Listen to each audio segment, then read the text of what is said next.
Good morning students. आज हम लोग हिंदी लैंग्वेज में चैप्टर 4 शब्द विचार का पार्ट 2 पढ़ेंगे। इसमें हम लोगों ने पढ़ लिया था कि शब्द क्या कैसे बनते हैं, पद क्या होते हैं और शब्दों के भेद हम लोग पढ़ रहे थे। तो चलिए आगे से हम लोग पढ़ते हैं कि शब्द के जो भेद हैं तो किस आधार पर भेद किए गए हैं। तो सबसे पहला है व्युत्पत्ति या रचना के आधार पर भेद, फिर दूसरा है उत्पत्ति के आधार पर भेद, फिर विशिष्टता के आधार पर भेद, प्रयोग या व्याकरणिक प्रकार के आधार पर भेद और अर्थ के आधार पर भेद। ठीक है, तो सबसे पहला हमारा है व्युत्पत्ति या रचना के आधार पर। ठीक है, अब देखिए बच्चों, प्रत्येक शब्द की जो है वो अलग रचना प्रक्रिया होती है। हर शब्द जो है वह अलग अलग रचना प्रक्रिया होती है। हर शब्द अलग अलग रचना से बनता है और उसका अपना अर्थ होता है। ठीक है, इस आधार पर शब्दों के 3 उपभेद बताए गए हैं।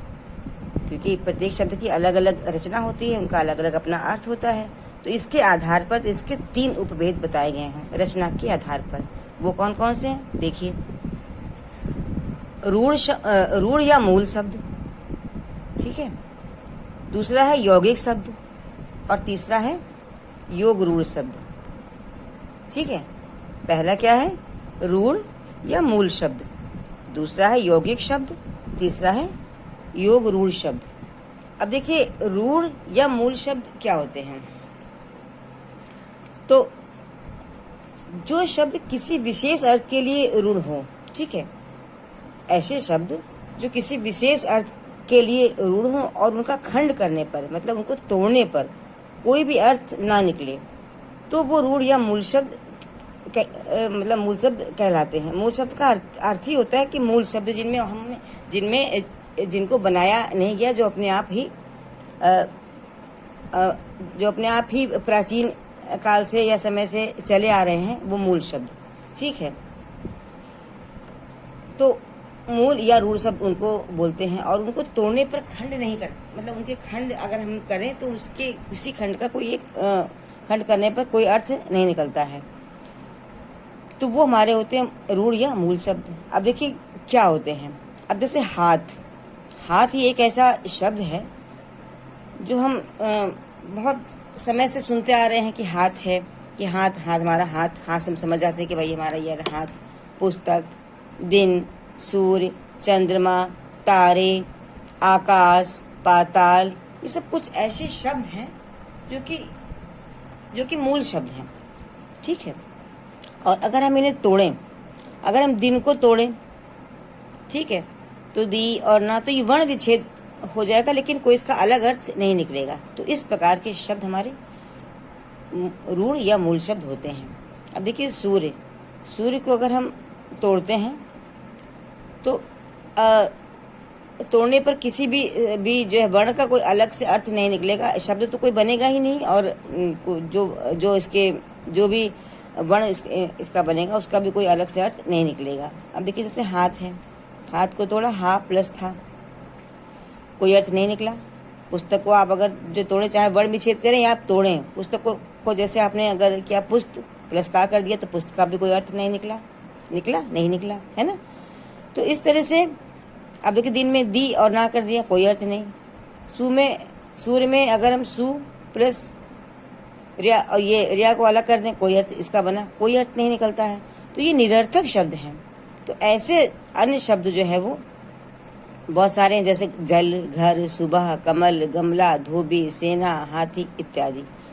तो इस तरह के जो शब्द हमारे हैं वो मूल शब्द या रूढ़ शब्द कहलाते हैं, जिनका अपना एक विशेष अर्थ के लिए प्रयोग होता है। ठीक है, अब जैसे धरती, तो धरती के देखिए विशेष अर्थ है ना, धरती पृथ्वी को कहते हैं ना, धरती है हुई, पृथ्वी हुई, सूर्य हुआ, आकाश हुआ, तारे हुए, इन सबका एक विशेष अर्थ है ना। इसमें हम परिवर्तन भी नहीं कर सकते हैं और इन्हें हम तोड़ेंगे, हाथ को हम हाथ ही कहेंगे और तो कुछ नहीं कह सकते ना। पैर, हाथ, पैर, पुस्तक, इन्हें हम और कुछ नहीं कह सकते हैं, ये मूल शब्द हैं और इनको अगर हम तोड़ेंगे तो इनका खंड करने पर कोई अर्थ नहीं निकलता है। तो ये हमारे मूल शब्द हैं। अब दूसरा हमारा क्या है, यौगिक शब्द। तो यौगिक जो हमारे शब्द होते हैं बच्चों, ये वे सार्थक शब्द होते हैं जो 2 या 2 से अधिक सार्थक शब्दों के मेल से बने बनते हैं। ठीक है, यौगिक का मतलब ही होता है जोड़ना, जोड़ करके बनना। तो यौगिक शब्द जो हमारे होते हैं वे दो या दो से अधिक सार्थक शब्दों के मेल से बनते हैं और इन सार्थक शब्दों के खंड करें, उनके तोड़ने पर प्रत्येक खंड का अपना एक अलग अर्थ होता है। ठीक है, अब देखिए, जैसे कि आपका है एक शब्द भोजन, ठीक है, दूसरा शब्द हमारा है आलय। आलय का अर्थ होता है घर, जहाँ रहा जाता है। तो भोजन और आलय, अब अगर हम इन दोनों शब्दों को जोड़ते हैं तो हमारा शब्द बन जाता है भोजनालय। भोजनालय मतलब क्या, भोजन करने की का घर, भोजन करने की जगह, तो बन जाता है हमारा भोजनालय। तो ये हमारे देखिए यौगिक शब्द हैं। अगर हम इन्हें तोड़ते हैं तो भोजन का भी अपना अलग अर्थ है और आलय का भी अलग अर्थ है। तो इस प्रकार से दो सार्थक शब्दों के मेल से जो शब्द बनता है वो यौगिक शब्द कहलाता है। ठीक है, एक उदाहरण और देखते हैं। जैसे देखिए, प्रधान प्लस मंत्री, तो बन गया हमारा प्रधानमंत्री, बन गया। अब प्रधानमंत्री हमारा यौगिक शब्द है, क्योंकि देखिए प्रधान भी हमारा एक शब्द है और मंत्री भी हमारा एक शब्द है, दोनों सार्थक शब्द हैं और दोनों को जब जोड़ा तो प्रधानमंत्री बन गया। और जब इन्हें हम तोड़ेंगे तो ये विच्छेद होकर के फिर इसी रूप में आ जाएंगे और दोनों का अपना अलग अलग अर्थ है। तो इस प्रकार के शब्द हमारे यौगिक शब्द कहलाते हैं। ठीक है, इस प्रकार के हमारे शब्द होते हैं यौगिक शब्द, दो सार्थक शब्दों के मेल से बनते हैं। अब देखिए, तीसरा पॉइंट हमारा है कि योग रूढ़ शब्द क्या होते हैं। योग रूढ़ शब्द, योग का अर्थ है जोड़ना और रूढ़ का भी आपने पढ़ा कि मूल की, जिनमें जो मतलब मूल शब्द होते हैं कि जिनके खंड करने पर उनमें कोई अलग से अर्थ नहीं आता है। तो ये जोड़ करके बना है कि जोड़ना भी है और वो मूल रूप अपना लिए हुए भी हों, ऐसे शब्द। ठीक है, ऐसे शब्दों को जोड़ करके ये शब्द बनते हैं कि इनमें दो शब्दों को जोड़ा भी जाता है और उनका कुछ मूल रूप भी होता है। ठीक है, कुछ उनका रूढ़ अर्थ भी होता है। जैसे कि देखिए, वे सार्थक शब्द जो दो सार्थक शब्दों से बनते हैं वे यौगिक शब्द ही होते हैं, परंतु जब किसी विशेष अर्थ के लिए उनका प्रयोग होता है तब वे रूढ़ हो जाते हैं। देखिए, जैसे यौगिक शब्द हमारे बने दो शब्दों को जोड़ा है, वैसे ही योग रूढ़ में भी दो शब्दों को जोड़ते हैं और दोनों सार्थक होते हैं। ठीक है, लेकिन जब उनका किसी विशेष अर्थ के लिए प्रयोग होता है तब वे रूढ़ हो जाते हैं, इसीलिए इसका नाम पड़ा योग रूढ़ शब्द। ठीक है, अब उदाहरण से देखिए, समझते हैं इसको। एक शब्द हमारा है पंख, दूसरा शब्द हमारा है जा। पंख प्लस जा, इन दोनों को देखिए जोड़ा तो जोड़ने पर हमारा शब्द बना पंकज। क्या बना? पंकज। अब देखिए, पंख का अर्थ होता है कीचड़ और जा का अर्थ होता है जन्म। जा का अर्थ होता है जन्म या पैदा होना। तो दोनों का देखिए अलग अलग अर्थ है। तो कीचड़ में जन्म लेने वाला, कीचड़ में जन्म लेने वाला, कीचड़ में जन्म लेने वालों को हम लोग कहते हैं कमल, क्योंकि कमल कहते हैं ना कि कमल कीचड़ में ही खिलता है। तो कीचड़ में कौन पैदा होता है कमल। तो ये कमल रूढ़ शब्द हो गया। ठीक है, तो इस प्रकार से पंख प्लस जा को जोड़ने पर जो पंकज शब्द हमारा बना, तो इस पंकज का एक रूढ़ अर्थ है। पंकज का रूढ़ अर्थ क्या है? वो है कमल। ठीक है, क्योंकि कमल कीचड़ में पैदा होता है और जब हम पंकज का संधि विच्छेद कर रहे हैं तो पंख प्लस जा आता है और पंख का अर्थ होता है कीचड़, जा का अर्थ होता है जन्म। तो कीचड़ में जन्म लेने वाला तो कमल। इस प्रकार से ये हमारा योग रूढ़ शब्द हो गया। ठीक है, अब देखिए एक उदाहरण आपको और बताते हैं। जैसे कि एक शब्द हमारा है लंबोदर, ये भी हमारा एक योग रूढ़ शब्द है। ठीक है, लंबोदर योग रूढ़ शब्द है। अगर इसको हम तोड़ेंगे तो देखिए, लंबा धन उदर, लंबा धन उदर, लंबा मतलब बड़ा और उदर मतलब पेट। लंबा पेट किसका है? लंबा पेट हमारे यहाँ हिंदू धर्म में गणेश जी के पेट को लंबा पेट कहा जाता है ना, और उनका नाम दिया गया है लंबोदर। तो ये हमारा रूढ़ शब्द है लंबोदर, क्योंकि लंबोदर का अर्थ है गणेश जी। अगर आप कहते हैं लंबोदर अर्थात गणेश जी, तो ये रूढ़ शब्द है, इसमें परिवर्तन नहीं है कर सकते हैं। लंबोदर अगर कहा है तो लंबोदर वो गणेश जी के लिए ही आएगा, क्योंकि लंबा पेट उन्हीं का है, लंबोदर उनका ही है। तो इस तरह के जो शब्द हमारे हैं, जो जुड़ने के बाद जिनमें मतलब दो सार्थक शब्दों का मेल तो हो रहा है, ठीक है, दो सार्थक शब्दों का मेल तो हो रहा है, लेकिन वे किसी विशेष अर्थ के लिए उनका प्रयोग हो रहा है, तो वहाँ पर भी रूढ़ वे मतलब अपना रूढ़ अर्थ लिए हुए हैं, इसलिए वे योग रूढ़ शब्द कहलाते हैं। अब एक उदाहरण और देखिए, जैसे मनमोहन एक शब्द है। अब इसका संधि विच्छेद अगर करते हैं तो आता है मन प्लस मोहन, ठीक है। मन मतलब हमारा मन और मोहन मतलब मन को हरने वाला, मोहने वाला। तो इन दोनों को जोड़ करके बना है मनमोहन शब्द।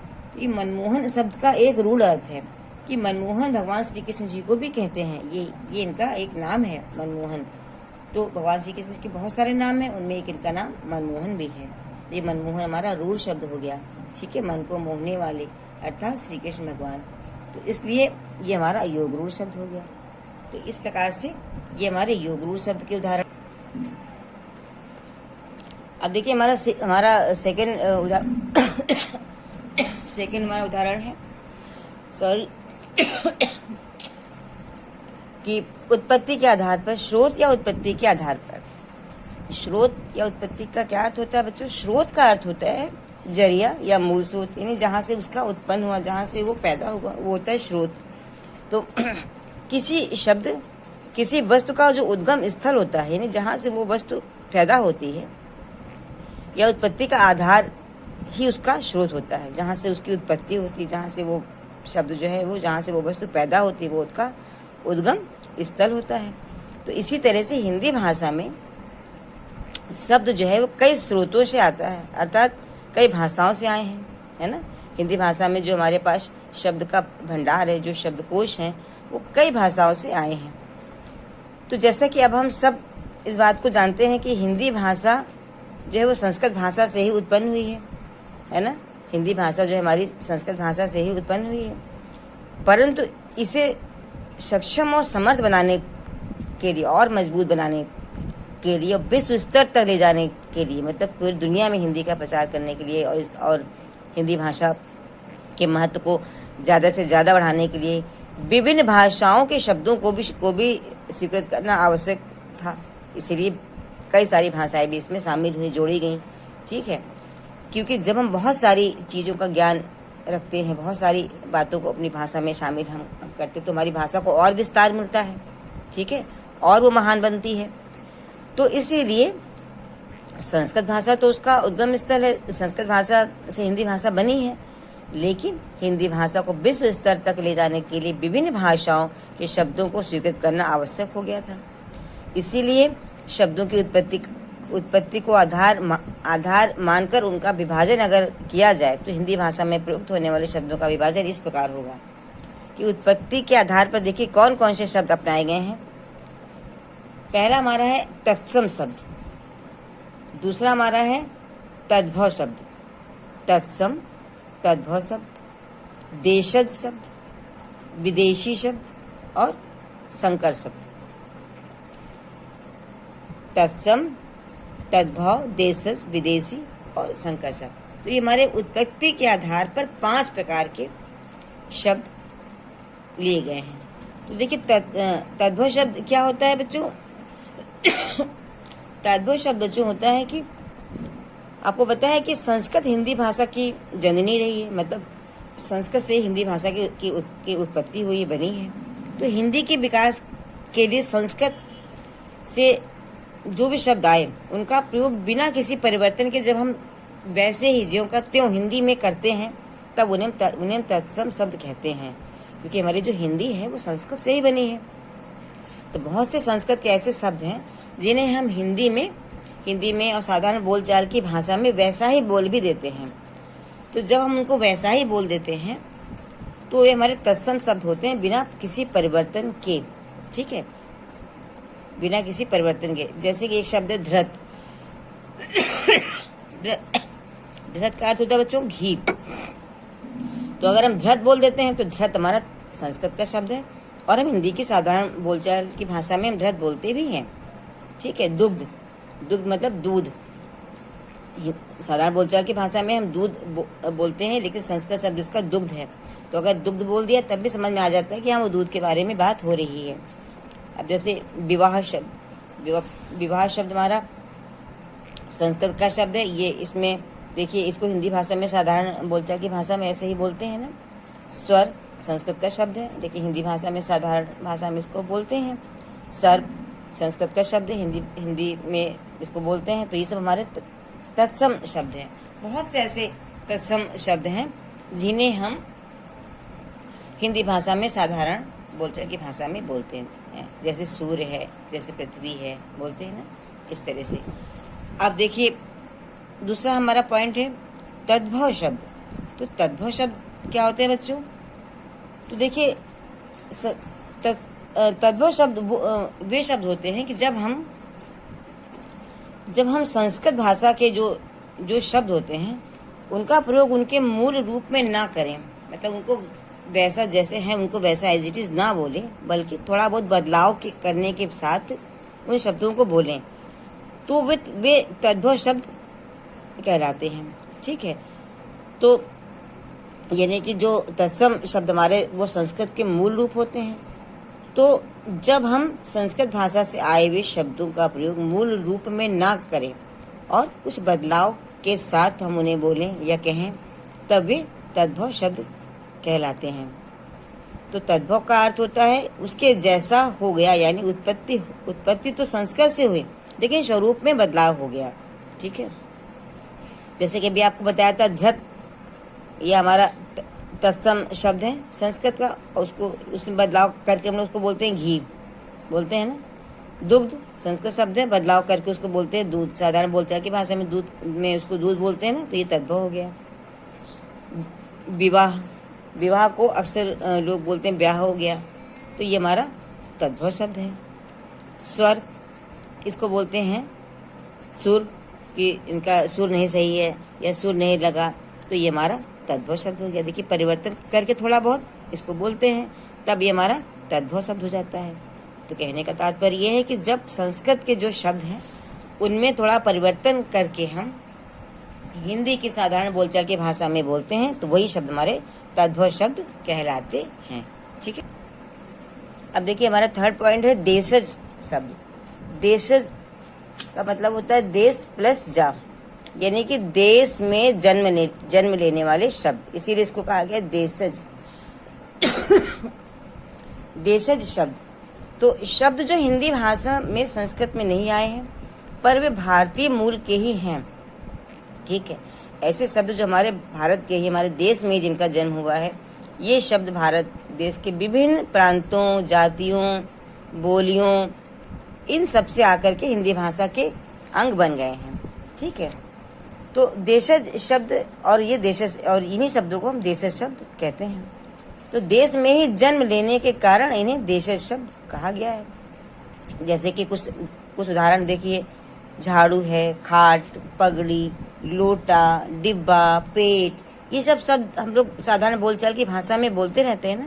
तो ये हमारे देशी शब्द हैं जो हमारे विभिन्न प्रांतों से और विभिन्न जातियों से और विभिन्न बोलियों से जन्म पाकर के हिंदी भाषा में शामिल हो गए हैं और वो साधारण बोलचाल की भाषा में आ गए हैं। ठीक है, तो ये शब्द हमारे होते हैं देशज शब्द। अब देखिए, विदेशी शब्द क्या होते हैं? विदेशी की जैसा नाम से ही कि विदेश से आए हुए शब्द। तो वे शब्द जो विदेशी भाषाओं में हिंदी भाषा में, जो विदेशी भाषाओं से हिंदी भाषा में आ गए हैं, विदेशी शब्द कहलाते हैं। बहुत से ऐसे शब्द हैं जो विदेशी हैं, लेकिन हम उन्हें अपनी साधारण बोलचाल की भाषा में बोलते रहते हैं, तो वे हमारे विदेशी शब्द हैं। ठीक है, बहुत से ऐसे शब्द हैं कि जिन्हें हम बेझिझक अपनी हिंदी भाषा में बोलते रहते हैं। अब देखिए कौन कौन से हैं वो। अरबी शब्द में है रिश्वत है, वकील है, औरत, आम, आदमी, ये सब बहुत सारे उदाहरण हैं। किताब, जहाज, इनाम, ये सब ऐसे शब्द हैं जो अरबी शब्द हैं, लेकिन हम अपनी साधारण बोलचाल की भाषा में इनको बराबर बोलते रहते हैं, है ना। देखिए, कुछ हमारे फारसी शब्द हैं, जैसे सब्जी हमेशा बोलते हैं, दीवार बोलते रहते हैं ना, कागज, जादू, जमींदार, दरवाज़ा, बंदूक, रुमाल, बदनाम, बाजार, ये सभी शब्द हमारे फारसी शब्द हैं, लेकिन हम अपनी डेली बोलचाल की भाषा में हिंदी में इनका प्रयोग करते हैं। तो ये हमारे विदेशी शब्द हैं। अब देखिए पुर्तगाली शब्द गमला है, तौलिया, फीता, साबुन, काजू, तंबाकू। आप लोग हमेशा इन सब शब्दों का प्रयोग अपने साधारण बोलचाल की भाषा में करते रहते हैं ना। तो ये सब हमारे शब्द देखिए पुर्तगाली शब्द हैं, विदेशी शब्द हैं। अब देखिए तुर्की शब्द कौन कौन से हैं? चम्मच है, कुली है, कारतूस है, कुर्ता है, कैंची है, चेचक, बहादुर, तोप, दरोगा। ये सब हमारे शब्द हैं तुर्की शब्द। ये सब भी विदेशी शब्द, लेकिन इनका प्रयोग हम अक्सर अपनी बोलचाल की भाषा में करते रहते हैं हिंदी में। अब देखिए चीनी भाषा के शब्द जैसे चाय है ना, लीची, पटाखा, चीकू, ये सब हम बोलते हैं ना डेली यूज में। तो ये हमारे चीनी भाषा के शब्द हैं, ये चीन से आए हैं। यूनानी शब्द देखिए हेलीग्राफ, टेलीफोन, एटम आदि, ये सब हम बोलते रहते हैं ना, ये हमारे यूनानी शब्द हैं। और अंग्रेजी के तो बहुत से ऐसे शब्द हैं जो कि जिनका प्रयोग हिंदी भाषा में आसानी मतलब साधारणतया होता रहता है। जैसे school, car, doctor, nurse, college, महीनों के नाम जनवरी, फरवरी, ये सब देखिए इंग्लिश के नाम हैं, तो इनका प्रयोग हम इंग्लिश में ही करते हैं, है ना। ट्रेन है, ट्रक है, manager, diary, tiffin, bank, number, ये बहुत से ऐसे शब्द हैं जो कि अंग्रेजी के शब्द हैं, लेकिन हिंदी में साधारण बोलचाल की भाषा में प्रयोग होते रहते हैं। अब देखिए हमारा पांचवा है क्या है? संकर शब्द। संकर शब्द का क्या अर्थ होता है बच्चों? देखिए जब दो अलग अलग भाषाओं में प्रयोग किए जाने वाले दो शब्दों को जोड़ करके जब एक शब्द बना दिया जाए तो उनका शब्द होता है, तो वो संकर शब्द कहलाते हैं। जैसे कि दो अलग अलग भाषाओं के शब्द, अब जैसे अरबी और फारसी भाषा को जोड़ दिया तो कोई नया शब्द बन गया। अब जैसे अरबी है हमारा तहसील, फारसी है दार, जोड़ दिया तो बन गया तहसीलदार। दो अलग अलग भाषाओं को जोड़ करके एक नया शब्द, इसे कहते हैं संकर शब्द। ठीक है, अलग अलग भाषाओं को जोड़ करके बना। अब अंग्रेजी फारसी को जोड़ा, अंग्रेजी शब्द है सील, फारसी शब्द है बंद, शब्द बन गया हमारा सील बंद। सील बंद, जब किसी को सील लगाते हैं तो कहते हैं सील बंद कर दिया, इस तरह से सील बंद हो गया। अब देखिए एक शब्द आपका है सिनेमा और घर। सिनेमा आपका कैसा शब्द है? अंग्रेजी शब्द है ना, घर हिंदी शब्द है, तो अंग्रेजी और हिंदी को जोड़ करके बन गया सिनेमा घर। सिनेमा घर जहाँ फिल्म में देखने जाते हैं ना, उसको कहते हैं सिनेमा घर, जो कि साधारण बोलचाल की भाषा में प्रयोग होता रहता है। तो इस प्रकार से जब दो अलग अलग भाषाओं के शब्दों को जोड़ करके शब्द बनाते हैं तब वे हमारे संकर शब्द कहलाते हैं। अब बच्चों आगे का हम लोग कल पढ़ेंगे। Okay, bye.